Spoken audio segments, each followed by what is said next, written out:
Hello Hello အားလုံးပဲမင်္ဂလာပါရှင်မေသီရီကိတ်ဆန်ဘက်ဂရီမှာပြန်လည်ကြိုဆိုပါရရှင်မင်းမင်းတို့အခုသွားရပို့ဆောင်မလေးကတော့ကိုးတိုင်းဒေသကြီးလက်ဗရန်မြို့နယ်ခမုံစဲအုပ်စုစင်မနီရွာမှာရှိတဲ့ရှေးရတဲ့သမီးလေးရဲ့မွေးနေ့အတွက်ပါဆိုပြီးတော့မွေးနေ့ကိတ်မှာယူထားတာလေးကိုသွားရပို့ဆောင်ပေးတာလေးပဲဖြစ်ပါရရှင်ဘသူအတွက်ဖြစ်မလဲဆိုတာကိုတော့ရင်ခုန်စွာလိုက်ပတ်ကြည့်ပေးကြပါအောင်ရှင်ကျေးဇူးတင်ပါတယ်ရှင်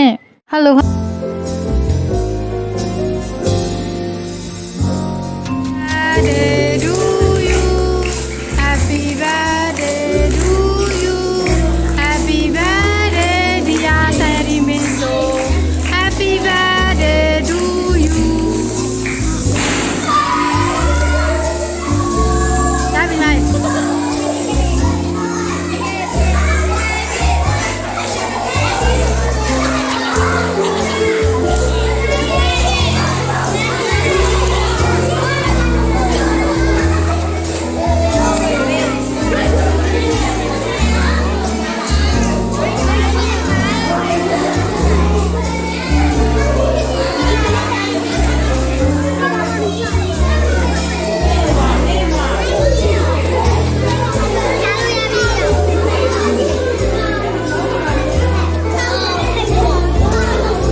နောက်တစ်ပကံလေးတယ်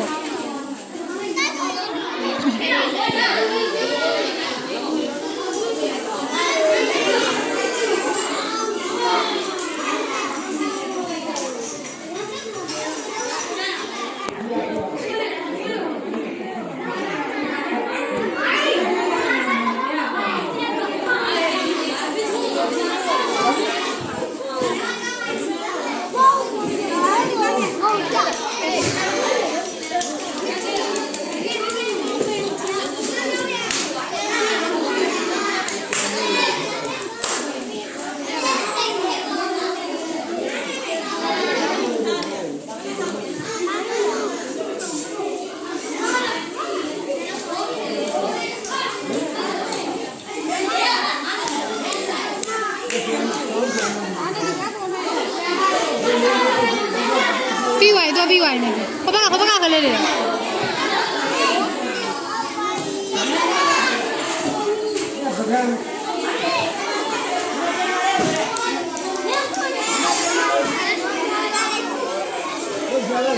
ပြီးနာကမမတွေကောင်းလာရောမင်းနာကမမတွေကောင်းလာရောမင်းဟုတ်တယ်ပြီးသွားပြီနာကဒီနာကမမတွေ